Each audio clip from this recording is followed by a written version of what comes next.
کنیز زینب، گلستان شیخ بتائیں، زاہدہ بتائیں. یہ آواز کس کی آ رہی ہے؟ بند کر لیں، اس سے ڈسٹرب ہوتے ہیں.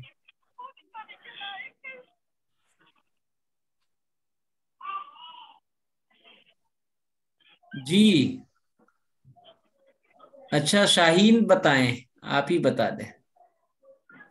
جھوٹے پانی کی 4 قسمیں ہیں. جی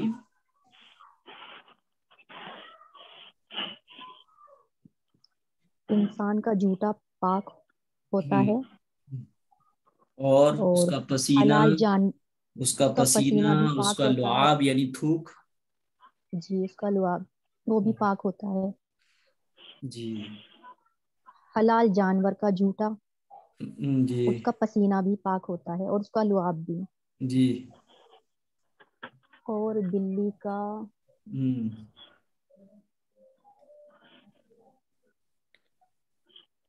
اچھا ایس کے ناگور بھی بتائیں پوری بات. شاہین ہاں جی جی پوچھے. جی بولیے. بتائیے، جھوٹے پانی کے احکام آپ کو بتائے تھے. جھوٹا پانی کی کتنی قسمیں ہیں اور کیا ان کا کیا کیا حکم ہے؟ جھوٹے پانی کے اعتبار سے 4 قسم ہیں. جی پہلا انسان اور گھوڑے کے پسینہ اور لوہا وہ ہے، اور دوسرا سانپ بچھو کوئی گھریلو جانور ہے تو ان کے مکروہ ہے. اور گدے کا جھوٹا کہ ڈاؤٹ فل ہے. بعد میں بلی کا جھوٹا پاک ہے لیکن ان کے پاک حاصل ہونا مکروہ تحری میں ہے. مکروہ ہے تنظیمی مکروہ مکروہ تنظیمی. تنظیم. جی تسنیم ہاں فاطمہ، اس کے سلسلے میں جھوٹے پانی کے حکم سے متعلق میں نے ایک قاعدہ بتایا تھا، وہ قاعدہ کیا ہے، رول کیا ہے؟ مفتی صاحب معاف کیجیے گا، مسئلہ یہ تھا کہ یہ والا جو آپ نے بتایا تھا یہ میں لکھ نہیں پائی تھی، اور مصروف ہونے کی وجہ سے ویڈیو دیکھ کر کے نوٹ بھی نہیں کر پائی، تو اس معاملے میں نہیں بتا پاؤں گی ابھی. اچھا میں نے یہ بتایا تھا جو حکم جاندار کے گوشت کا ہے وہی حکم اس کے پسینے اور لعاب یعنی تھوک اور جھوٹے کا بھی ہے. جی اچھا یہ بتائیے تقدیر کس چیز کا نام ہے؟ تقدیر کو 2 لفظوں میں سمجھائیے گا. ٹھیک. تقدیر اللہ کے کیے گئے ہر اچھے برے فیصلے پر ایمان لانا، یقین رکھنا تقدیر کا نام ہے. جو اچھا بھی اللہ نے ہمارے نصیب میں لکھا ہے، چاہے وہ ہمارے حق، ہمیں ظاہری طور پہ لگتا ہے کہ ہمارے حق میں اچھا ہو یا ظاہری طور پہ لگے برا ہو، وہ سب تقدیر میں شمار ہوگا. شاہین بہن آپ اچھی طریقے سے بتائیے اس کو 2 لفظوں میں، بہت اچھی طریقے سے. تقدیر علم تسنیم الہی فاطمہ کا نے نام ہے. بتانا چاہا اور اچھا بتایا، لیکن اور اس سے اور عمدگی پیدا کیجیے گا. جی تقدیر علم الہی کا نام ہے. ماشاء اللہ. نہ کہ پوری بات. نہ کہ اللہ کے حکم کا نام تقدیر ہاں نہیں ہے. امر الہی، حکم الہی کا نام تقدیر نہیں ہے، بلکہ علم الہی یعنی اللہ کے علم کا نام تقدیر ہے، حکم الہی کا نام تقدیر نہیں ہے. اچھا بسم اللہ سے ریلیٹڈ ہم نے فضیلت بتائی تھی، ایک آدھ فضیلت کوئی بتائیں، تسنیم فاطمہ بتائیں. جی میں بتاتی ہوں. جی آپ نے بتایا تھا تسمیہ کے ایک تو یہ کہ آپ صلی اللہ علیہ وسلم نے فرمایا کہ مجھ پر ایک ایسی آیت ہوتی ہے کہ سوائے حضرت سلیمان علیہ السلام کے کسی نبی پر وہ آیت نہیں ہوتی، جی جی اور جس وقت وہ آیت نازل ہوئی تھی اس وقت کی چیزیں ہوئی تھی. جی جی جس میں سے ایک ہے کہ سمندر جو تھے وہ ٹھہر گئے تھے، جی ہوائیں رک گئی تھیں، جی اور بادل جو ہے وہ مشرق کی طرف چھٹ گئے تھے، ایک طرف ہو گئے تھے. جی جی اس کے علاوہ جانوروں جو تھے انہوں نے سب نے اپنے کان لگا دیے تھے سننے کے لیے، جی اور شیاطینوں پر آسمان سے انگارے پھینکے گئے تھے. اور اللہ تعالیٰ نے کہا کہ جس چیز پر بھی آیت پڑھی جائے گی اس میں برکت ہوگی. ماشاء اللہ. اچھا یہ بتائیے کہ اور ایک بسم جہن اللہ الرحمن الرحیم میں کنیز زینب بتائیں کتنے حروف ہیں؟ چلیے شاہین بتا دیں کیونکہ کنیز 19 حروف ہیں. حرف نہیں، حرف لفظ غلط کر حروف رہی. ہاں حروف، ایک حروف ایک کو کیا کہتے ہیں؟ حرف حرف اور بہت سارے. حروف اچھا تو 19 حروف ہیں، تو ہر حرف پر کون کیا فضیلت ہے؟ جی ہر جہنم کے 19 دروغہ ہیں جن سے بچنے کے لیے تسمیہ پڑھنے سے، بسم اللہ الرحمن الرحیم پڑھنے سے جنت کے 19 جہنم میں ان کے 19 دروغہ ہیں جن سے بچنے کے لیے پڑھنا چاہیے، کہ اس ہر میں حرف 19 پر حروف ہیں. ایک فرشتہ ہر اس حرف کا پر ایک فرشتہ. بچاؤ کا ذریعہ بن جائے گا ہے.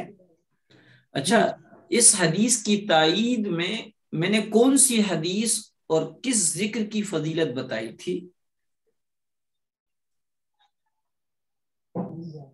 شاہین بہن.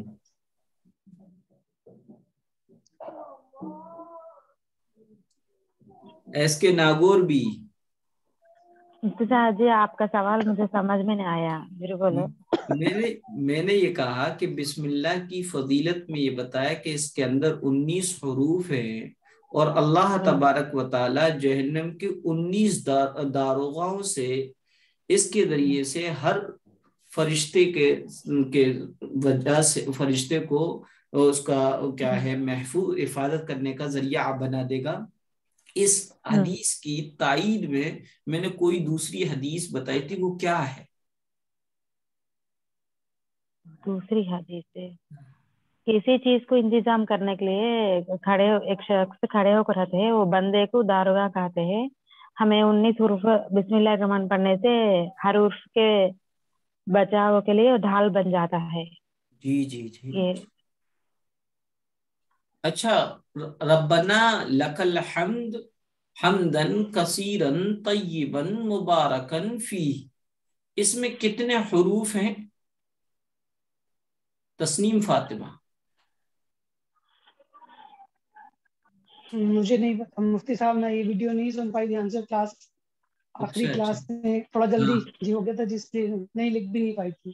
اچھا میں نے آپ کو یہ بتایا تھا کہ بسم اللہ الرحمن الرحیم میں 19 حروف ہیں، اور اللہ تبارک و تعالی جہنم کے 19 داروغہ سے ان 19 حروف کے کلمات کی تعداد کے مطابق فرشتوں سے حفاظت کرے گا. اور اس سلسلے میں نے ایک تائید میں حدیث یہ بتائی کہ ایک صحابی رسول نے رکوع سے اٹھنے پر قوم کی حالت میں ربنا لک الحمد حمدا کثیرا طیبا مبارکا فیہ پڑھا. تو اللہ کے رسول صلی اللہ علیہ وسلم نے نماز کے بعد فرمایا بھئی یہ کس نے پڑھا تھا؟ میں نے 30 سے زائد فرشتوں کو دیکھا، وہ اس کے ثواب کو لکھنے میں ایک دوسرے سے مسابقت کر رہے ہیں، ایک دوسرے سے آگے بڑھنے کی کوشش کر رہے ہیں. تو پتہ چلا کہ ربنا لک الحمدا کثیرا طیبا مبارکا فیہ اس میں بھی 30 حروف ہیں. تو پتہ چلا اس حدیث سے تائید ہوتی ہے کہ اللہ کے رسول صلی اللہ علیہ وسلم نے جو بسم اللہ سے متعلق کہا کہ 19 حروف ہے اور 19 جہنم کے داروغاؤں سے فرشتوں کے ذریعے سے حفاظت ہوگی، یہ حدیث اسی حدیث کی تائید میں تھی. اچھا اللہ کے رسول صلی اللہ علیہ وسلم کے اونٹنی پر آپ کے پیچھے کوئی صحابی بیٹھے تھے، وہ صحابی جو بیٹھے ہوئے تھے ان کا وہ اونٹنی جو ہے اس نے اٹکھیلی کری، بد کی، تو ان صحابی نے کیا کہا تھا اور اللہ کے رسول نے ان سے اس پر کیا ان کو نصیحت کی؟ کوئی بھی بتائے. صحابی نے کہا تھا ستیہ ناش، شیطان کا ستیہ شیطان ناش. کا ستیہ ناش. تو اللہ کے رسول صلی اللہ علیہ وسلم نے کیا فرمایا؟ تو ہمارے نبی نے فرمایا کہ ایسے نہ کہو، بسم اللہ کہو. ماشاء اللہ. اس کی فضیلت کیا ہے؟ فضیلت بتائیے. فضیلت یاد نہیں مفتی صاحب. یاد نہیں ہے؟ جی اچھا جی، چلے پھر تو کوئی بات نہیں. چلے اب کلاس شروع کر دیں. اللہ کے رسول صلی اللہ مفتی علیہ وسلم صاحب کا، جی میں اللہ کے رسول ہاں آپ بتائیے اس کے ناگور بھی. تمہیں میرے چھوٹا ریکویسٹ نمبر کیا بولتے شمبھ ذرا انگلش میں بولو، مجھے ہندی آتا نہیں. میں قرآن کے آیا تھا 6600 وہ 2 نمبر لکھ لیتے ہیں، باقی کے لکھ نہیں، مجھے سمجھ آنا نہیں ہے. شاہین بہن کیا کہا میری سمجھ میں نہیں آیا، آپ ذرا بتائیے کیا کہنا نہیں مفتی چاہ مفتی رہے ہیں. صاحب صاحب میں جی نے جی نہیں کہنا بولا چاہ مفتی رہی ہیں، صاحب. جی. یہ کہنا چاہ رہی ہیں کہ انہیں ہندی کی گنتی نہیں آتی ہے، تو او ہو عدد والے جو الفاظ آپ بولتے ہیں نا وہ آپ انگلش کی گنتی میں بتا دیں گے تو وہ نوٹ کر لیں گے آسانی سے. جی میں آئندہ یاد رکھوں گا. ناگور بھی بڑی معذرت کے ساتھ، میں نے اب تک آپ نے یہ بات پہلے مجھے نہیں بتائی، اور میں جو ہے اب تک اس یہ بولو مفتی صاحب جی، قرآن شریف میں آیتیں کتنے ہیں؟ 6600 بعد میں لکھی نہیں میں. 6666 50 66 یعنی 56 4 مرتبہ لکھ لیجئے گا. اچھا اچھا. اچھا اس کے لیے میں معذرت چاہتا ہاں ہوں، میں آئندہ اس بات کا خیال رکھوں گا انشاءاللہ. ہاں اچھا. چلیے اب ہم شروع کرتے ہیں. میں نے آپ سے کہا تھا کہ حدیث کے تعلق سے، حدیث تو آپ کو یہ بتانی ہے آہستہ سے آمین کہنا. آمین دراصل یہ شارٹ کٹ ہے اللہم قبل هذه الدعا کا. اللہم قبل هذا الدعا، اے اللہ اس دعا کو قبول فرما لیجئے. اس کا شارٹ کٹ ہے آمین. اگر بندہ کسی کے دعا مانگنے پر آمین کہتا ہے تو وہ جو دعا مانگنے والے نے مانگی ہے وہ اس کے حق میں بھی قبول ہو جاتی ہے آمین کہنے پر. لہذا آمین آہستہ کہنا نماز کے اندر، جب جیسی ہی ہم سورہ فاتحہ پڑھ کر فارغ ہوں گے تو آمین آہستہ کہنا چاہیے. جو لوگ زور سے کہتے ہیں وہ سنت کے خلاف ہے. سنت کے قریب یہی ہے کہ آہستہ کہا جائے. چنانچہ ابو داؤد شریف کی حدیث ہے ان وائل ابن حجر رضی اللہ عنہ انہ صلی مع رسول اللہ صلی اللہ علیہ وسلم فلما قرأ غیر المغضوب علیہم ولا الضالین قال آمین خفض بها صوتہ. حضرت وائل بن حجر رضی اللہ تعالیٰ عنہ فرماتے ہیں کہ میں نے رسول اللہ صلی اللہ علیہ وسلم کے ساتھ نماز پڑھی. جب آپ صلی اللہ علیہ وسلم نے غیر المغضوب علیہم ولا الضالین پڑھا تو آپ صلی اللہ علیہ وسلم نے آہستہ آواز سے آمین کہا. تو اس حدیث کے ذریعے سے نماز کے اندر سورہ فاتحہ کے بعد آہستہ سے آمین کہنے کی سنت ہمیں معلوم ہوئی.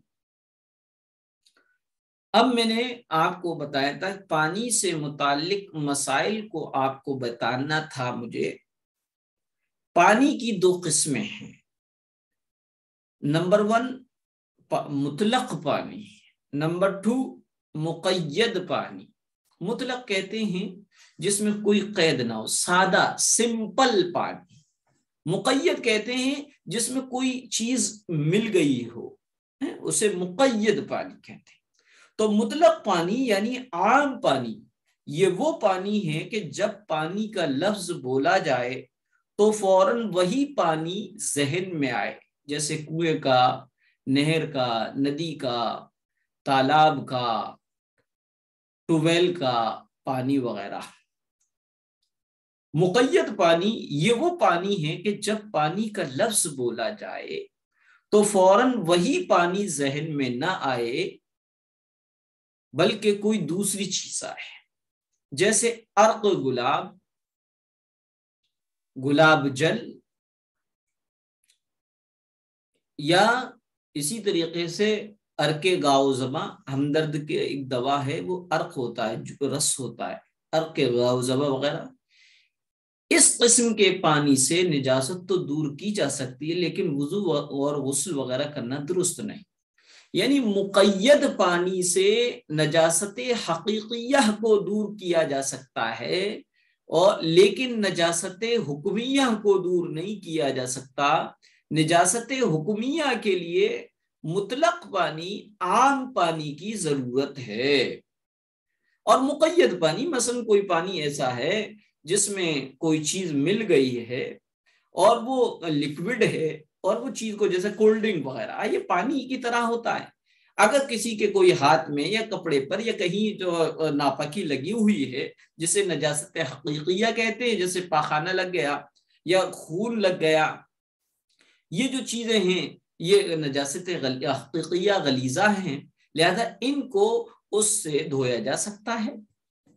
البتہ لکوڈ میں تیل اور گھی ہے، اس سے نہیں دھو سکتے، کیونکہ یہ چیز کو نجاست کو دور نہیں کرتا، بلکہ وہاں پر نجاست کو اپنے اندر لپیٹ کے اس چیز کو پھیلا دیتا ہے۔ اس کے علاوہ اور جو بھی لکوڈ چیزیں ہیں ان کو دور کرنے کے لیے مقید پانی، یعنی اس میں کوئی رنگ مل گیا، کوئی مٹی ملی ہو، کیسا بھی ہو، تو اس پانی سے نجاست حقیقیہ کو سے پاک کیا جا سکتا ہے۔ نجاست حکمیہ یعنی وضو اور غسل وغیرہ درست نہیں ہو سکتا۔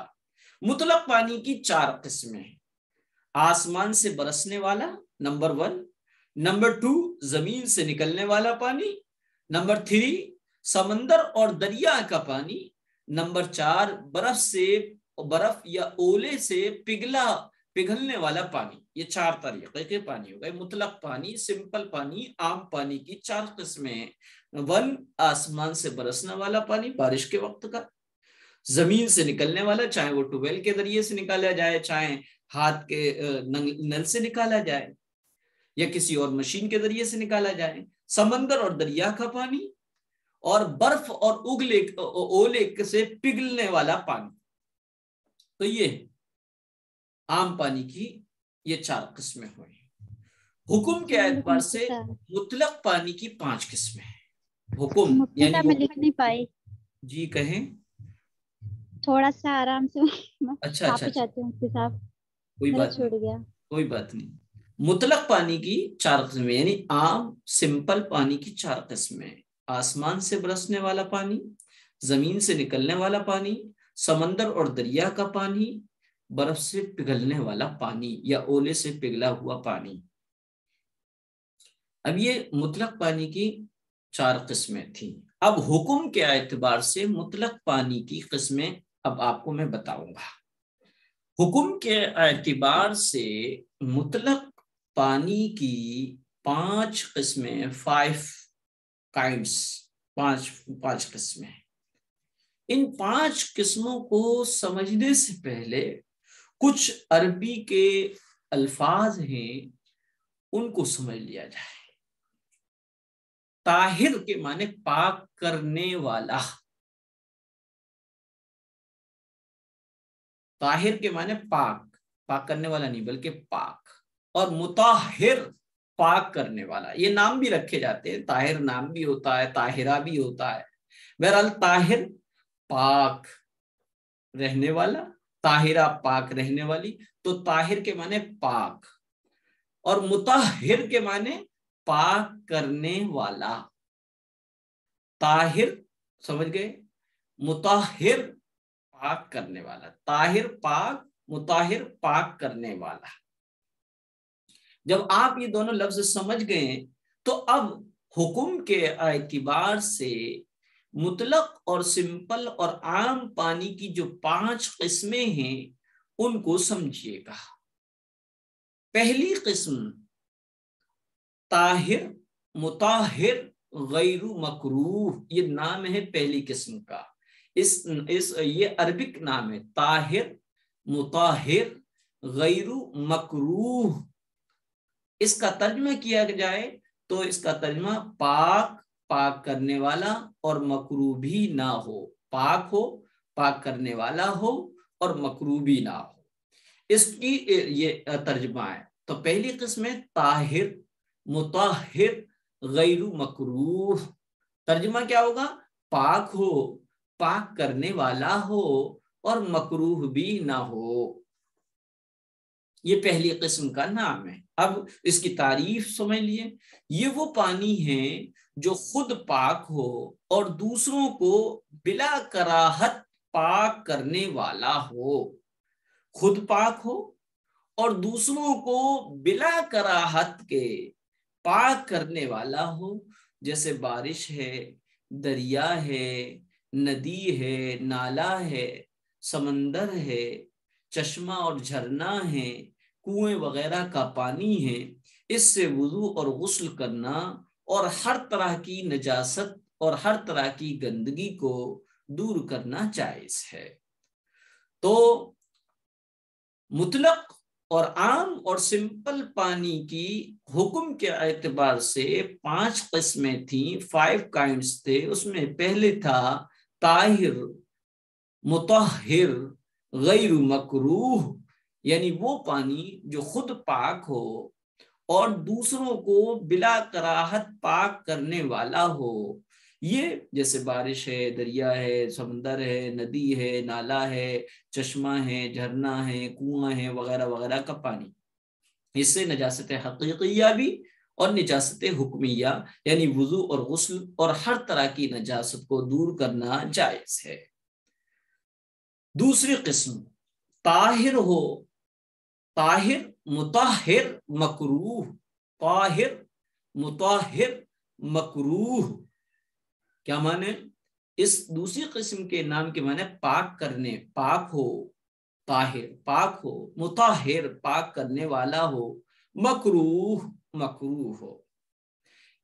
طاہر، مطہر، مکروہ یہ وہ پانی ہے جو خود پاک مگر پہلی قسم کے پانی کے ہوتے ہوئے، پہلی قسم کے پانی کے ہوتے ہوئے اس سے وضو اور غسل کرنا مکروہ تنزیہی ہے، یعنی کہ طاہر، طاہر، مطہر، غیر مکروہ کے ہوتے ہوئے طاہر، مطہر، مکروہ پانی سے وضو اور غسل کرنا مکروہ تنزیہی ہے۔ اگر وہ پانی نہ ہو، یعنی طاہر، مطہر، غیر مکروہ پانی نہ ہو بلکہ صرف یہی پانی ہو تو اس سے طہارت حاصل کرنا مکروہ نہیں ہے، جیسے بلی کا جھوٹا پانی یا وہ تھوڑا پانی جس میں آدمی کا تھوک یا ناک یا رینٹ وغیرہ گر گئی ہو۔ تو جس پانی میں آدمی کا تھوک یا ناک یا رینٹ وغیرہ مل گئی ہو یا وہ بلی کا جھوٹا ہو تو یہ پانی طاہر بھی ہے، مطہر بھی ہے، مکروہ ہے، لیکن مکروہ ہے یعنی پاک بھی ہے، پاک کرنے والا بھی ہے، لیکن مکروہ ہے۔ مکروہ کب ہے؟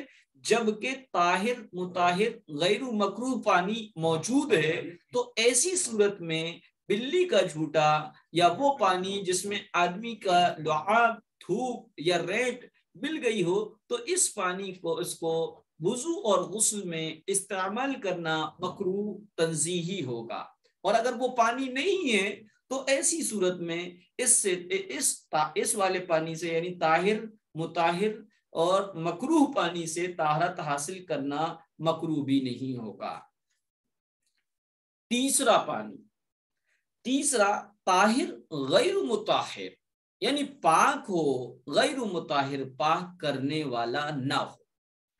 تیسری قسم طاہر ہو یعنی پاک ہو، غیر مطہر لیکن پاک کرنے والا نہ ہو۔ یہ وہ پانی ہے جو خود تو پاک ہو لیکن اس سے وضو یا غسل جائز نہیں، اس سے وضو یا غسل جائز نہیں، جیسے یوزفلی پانی وضو اور غسل میں جو ہمارے اعضاء سے جو ٹپکتا ہے، پارٹس آف باڈی سے جو ٹپک کر کسی برتن میں جمع ہو رہا ہے، یہ کسی جگہ میں جمع ہو رہا ہے تو ایسی صورت میں وہ پاک تو ہے لیکن پاک کرنے والا نہیں. اسے مستعمل پانی کہتے ہیں. مستعمل کے معنی استعمال کیا ہوا، مستعمل پانی. تو مستعمل پانی طاہر تو ہوتا ہے، پاک تو ہوتا ہے، لیکن غیر مطہر، پاک کرنے والا نہیں ہوتا.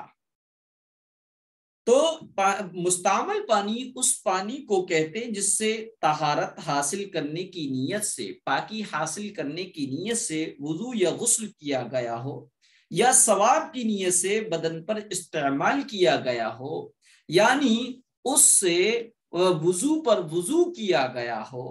لہذا اگر کوئی شخص محض وضو سکھانے کے لیے کسی کو وضو کر کے دکھائے تو یہ استعمال شدہ پانی مستعمل نہیں کہلائے گا.